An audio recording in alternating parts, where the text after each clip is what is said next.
La historia de los conflictos humanos es espectacular e increíblemente colosal. Una y otra vez los eruditos en el tema se han dedicado a descubrir cómo construir armas para luchar con el enemigo y que sean eficientes. Es que la humanidad es buena en eso. Pero eso no es nada nuevo. La imaginación llega desde tiempos pretéritos. Así que empecemos con este top que nadie te lo ha contado. Quédate en el video. Estas son las 10 armas históricas de locura.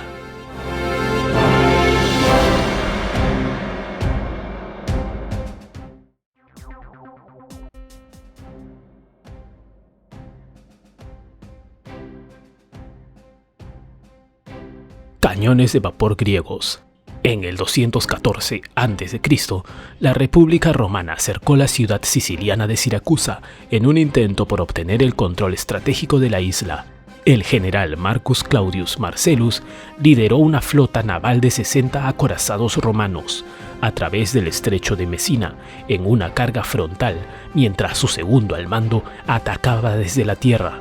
Pero a medida que la soga se apretó alrededor de la ciudad, el poderoso ejército romano se vio repelido por un adversario poco probable, Arquímedes. Por todo lo que los romanos le arrojaron, Arquímedes siempre estuvo 3 pasos por delante. Las balistas en las paredes exteriores atravesaron la caballería que avanzaba hacia el mar. La garra de Arquímedes sacó barcos enteros del agua y los destrozó en una lluvia de astillas y esclavos gritando. Durante 2 años, el asedio continuó, una batalla épica de poderío militar versus ingenio científico. Durante 2 años, el asedio continuó, una batalla épica de poderío militar versus ingenio científico. Durante este asedio, se dio que Arquímedes ideó un arma tan devastadora que fue capaz de quemar barcos a cenizas a 150 metros o 500 pies de distancia. Todo lo que necesitó fueron unas gotas de agua. El dispositivo era engañosamente simple, un tubo de cobre calentado sobre carbón con un proyectil de arcilla hueca cayendo por el cañón. Cuando la tubería se calentó lo suficiente, se inyectó un poco de agua en el tubo debajo del proyectil. El agua se vaporizó instantáneamente, lanzando el proyectil hacia las naves que avanzaban. En el impacto, el misil de arcilla explotó, rociando sustancias químicas en llamas sobre los barcos de madera.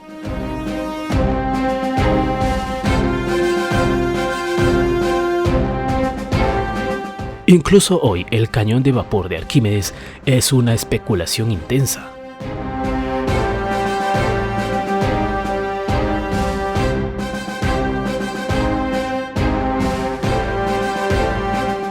Catapulta Torbellino. Las catapultas son las antiguas máquinas de guerra y como los fusiles modernos, había un tipo diferente para cada propósito. Si bien las películas nos han mostrado los perforadores de muros y las máquinas de bestias utilizadas por los ejércitos griego y romano, los chinos idearon una versión más pequeña que podría golpear objetivos importantes con precisión, el Xuanfeng o catapulta de torbellino. Al igual que un rifle de francotirador, la catapulta de torbellino era una forma de ataque de un solo disparo y una matanza. Eran lo suficientemente pequeños como para moverse rápidamente por un campo de batalla, y toda la catapulta podía girar sobre su base mientras alguien miraba un objetivo. Esto les dio una ventaja estratégica sobre catapultas y trebuchets más pesados que, aunque mucho más destructivos con un solo disparo, tomaron tiempo y mano de obra para maniobrar en posición. Para agregar a su precisión mortal, los chinos construyeron estas catapultas torbellino con 2 cuerdas y 2 pasadores de liberación, manteniendo la bolsa de la onda perfectamente centrada en el medio. No se sabía que otras culturas hicieran eso. Gatos cohete. Nadie había oído hablar de los cohetes antes de 2014. Nadie, es decir, excepto Franz Helm, el hombre que los inventó. En algún momento, alrededor del año 1530, el maestro de artillería de Colonia, Alemania, estaba preparando una guía militar para la guerra de asedio. La pólvora apenas comenzaba a tener un impacto en la guerra, lo que hizo popular el libro. El manual de Helm contenía descripciones de casi todos los tipos de bombas imaginables, todo ello ilustrado en colores y sombríamente extravagante. Luego agregó una sección que aconseja a los ejércitos de asedio encontrar un gato. Cualquier gato servirá, dijo, siempre que provenga de la ciudad que intentabas vencer. Luego, átale una bomba. En teoría, el gato volvería corriendo a su hogar y posteriormente incendiaría toda la ciudad. Las palomas también eran un juego justo. Si estas cosas realmente sucedieron o no, es una pregunta que la gente todavía está tratando de responder, pero la respuesta es probablemente no. Según Mitch Frass, un investigador de la Universidad de Pensilvania, que tuvo el placer de ser la primera persona en traducir el texto, indica que no hay evidencia histórica de que alguien haya intentado hacer lo que Helm sugirió. El resultado más probable de tal esquema, dijo, sería incendiar su propio campamento. Arcuballista de triple arco. Inventado y perfeccionado en todo el apogeo de los imperios griego y romano, la ballesta era básicamente una ballesta gigante montada en un carro, pero los brazos del arco no se doblaron como los de una ballesta normal. En cambio, eran vigas sólidas de madera montadas entre maderas retorcidas de cuerda. Cuando se gira una palanca, los extremos de los brazos giran hacia la parte posterior de la ballesta, torciendo las cuerdas para crear torsión. Era un arma inmensamente poderosa, pero deja a los chinos decir que un arco no fue suficiente. Querían 3, la evolución del arcubalista de múltiples arcos. Fue gradual, comenzando en la dinastía Tang con una ballesta que usaba 2 arcos para aumentar el poder. Los registros del periodo indican que este arco podría disparar un rayo de hierro de hasta 1100 metros, 3500 pies, más de 3 veces el alcance de otras ballestas de asedio. Al menos 200 años después, las fuerzas invasoras mongolas inspiraron otro salto de armas para los diseñadores arcubalistas chinos. En algún momento durante la dinastía Song, desplegaron el Sangon Chuanzi Mu, la camasita de triple arco. Los detalles de este arcubalista son pocos y distantes entre sí, pero se cree que el ejército mongol, bloqueado por estas poderosas máquinas de defensa, reclutó ingenieros chinos para construir sus propios gigantes de triple arco. Esto eventualmente cambió el rumbo de la guerra a favor de los mongoles y condujo al surgimiento de la dinastía Yuan. Escudos de armas. Incluso en el siglo XVI, cuando el concepto de armas de fuego era aún más fresco que el dolor de un primer divorcio, la gente descubrió que agregar un arma a algo le daba al menos el doble de poder de disparo. El rey Enrique VIII fue especialmente vendido por la idea. Además de un bastón mortal con una estrella matutina con púas y 3 pistolas, su arsenal real incluía 46 escudos de armas. Estos escudos eran típicamente discos de madera con una pistola atravesando el centro, aunque cada uno era diferente del siguiente. Algunos tenían blindaje de hierro en el frente y otros tenían rejas de metal sobre el arma para avistar. Pero todos eran considerados curiosidades decorativas más que nada de interés histórico real. La mayoría de ellos fueron apropiados por museos dispersos, donde acumularon polvo en cajas de exhibición junto con otras rarezas únicas de la Edad Media.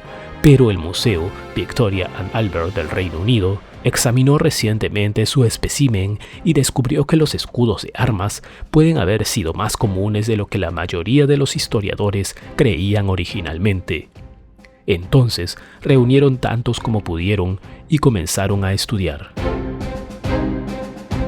Lo que encontraron fue que varios de los escudos de las armas tenían quemaduras de pólvora de donde habían sido utilizados.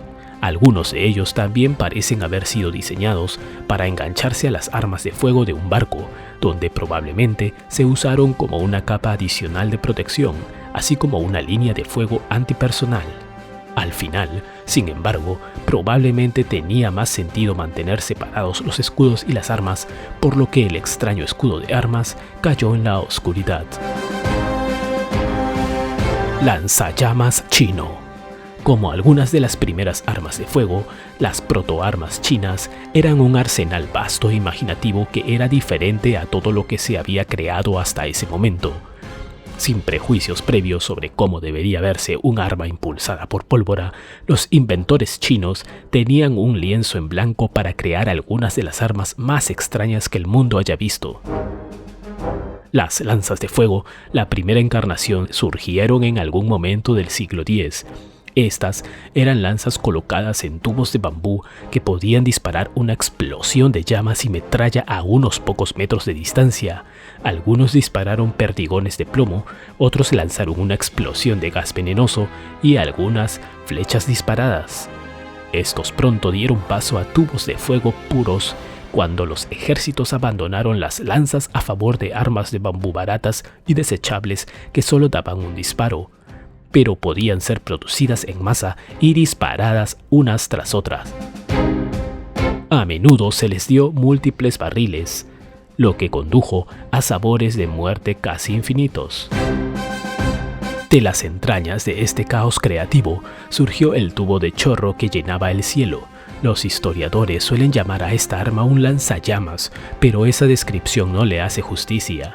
Usando una forma de pólvora baja en nitrato, esta arma puede producir explosiones continuas de llamas por hasta 5 minutos. Pero fue la adición de óxido arsenioso a la mezcla lo que lo hizo tan letal. El humo tóxico indujo vómitos y convulsiones. Para colmo, el barril a menudo estaba lleno de fragmentos de porcelana afilados. El resultado fue una laceración instantánea seguida de un baño abrasador de llamas venenosas. Si su enemigo chino no lo matara de inmediato, su interior dejaría de funcionar lentamente debido a la exposición aguda al arsénico. Eventualmente, caerías en coma y morirías. Látigo de pistola de percusión. El 17 de marzo de 1834, Joshua Shaw recibió una patente por lo único que podría haber hecho que Indiana Jones y los Raiders of the Lost Ark fueran aún mejores.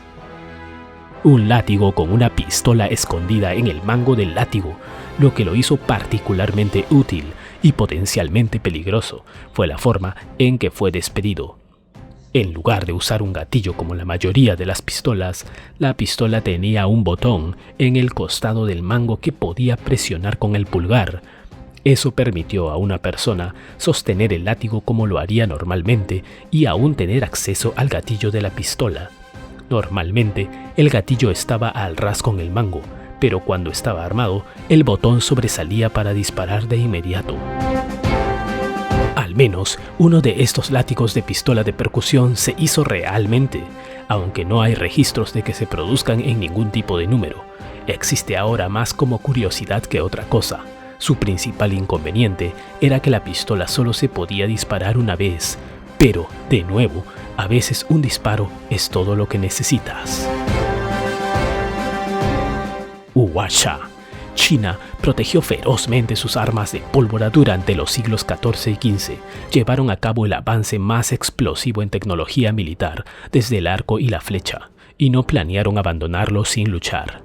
China impuso estrictos embargos a las exportaciones de pólvora a Corea especialmente, dejando a los ingenieros coreanos defenderse de un ataque interminable de invasores japoneses.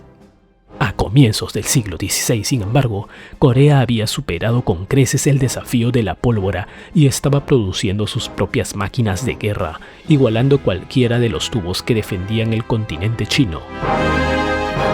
El tour de force coreano fue el Hwasha, un lanzador de cohetes múltiples que podía disparar más de 100 cohetes en una sola partida. Las versiones más grandes utilizadas por el rey podrían disparar más de 200. Estas cosas eran destructoras de samurái, capaces de derribar formaciones enteras de samurái densamente empaquetadas con cada salva. La munición de la Hwasha se llamaba Sinkyong, que era básicamente una flecha explosiva. Los fusibles del Sinkyong se ajustaron en función del alcance del enemigo para que explotaran al impactar. Cuando la invasión japonesa comenzó con toda su fuerza en 1592, Corea ya tenía cientos de Hwashas en funcionamiento. Quizás el mayor testimonio del poder de los Hwacha se produjo durante la batalla de Haeundae de 1593, cuando Japón lanzó un ataque contra la fortaleza de la colina con 30.000 tropas. Haeundae apenas tenía 3.000 soldados, civiles y monjes guerreros para defenderlo. Las probabilidades eran abrumadoras y las fuerzas japonesas avanzaron con confianza, sin saber que Haeundae tenía un último truco bajo la manga: 40 Hwachas montadas en las paredes exteriores. El samurái japonés luchó cuesta arriba 9 veces, solo para ser repelido una y otra vez por una lluvia de puro fuego del infierno. Más de 10.000 japoneses murieron antes de suspender el asedio, señalando una de las primeras grandes victorias coreanas en la invasión japonesa. Armas de hacha. Casi todas las culturas han hecho al menos una versión de una combinación de arma de fuego. No solo se veían geniales, sino que ofrecen mucha versatilidad en el campo de batalla. Las bayonetas, utilizadas en la Guerra de Crimea y la Guerra Civil estadounidense, son probablemente los ejemplos modernos más famosos, pero la tendencia ha existido desde las primeras lanzas de fuego chinas en el siglo X.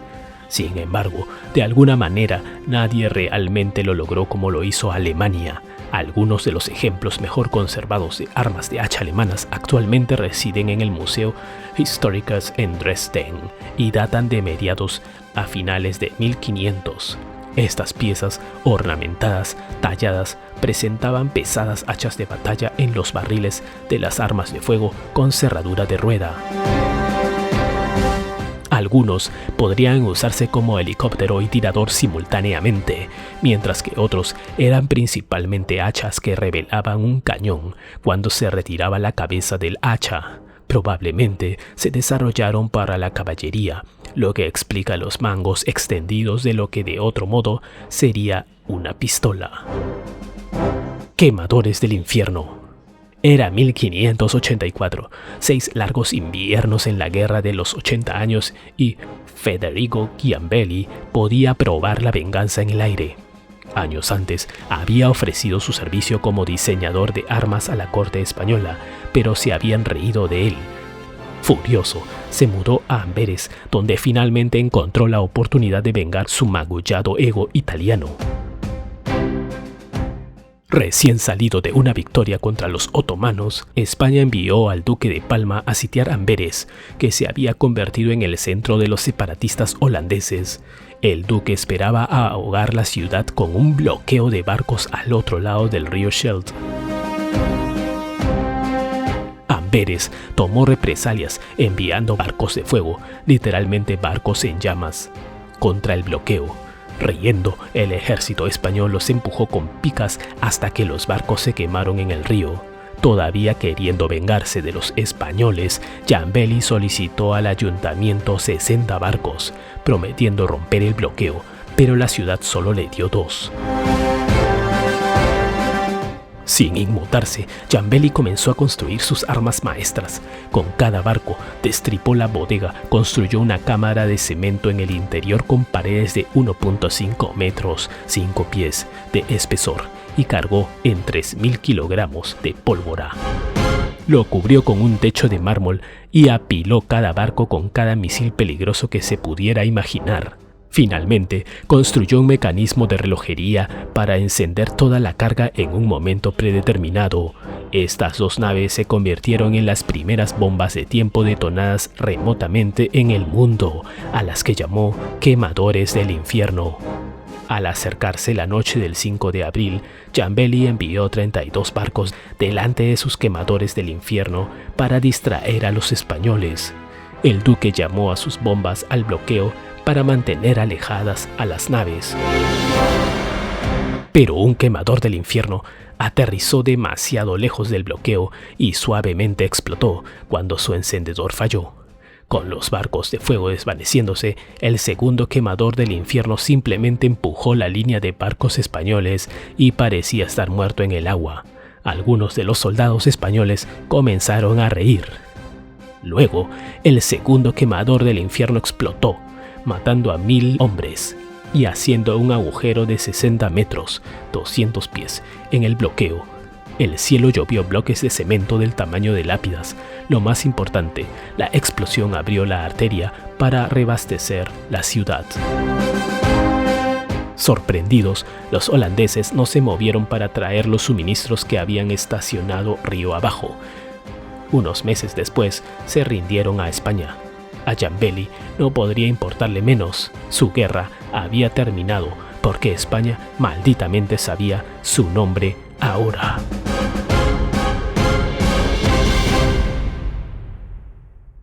No olvides suscribirte al canal y activar la campana de notificaciones. Muchas gracias. Esto fue Top History.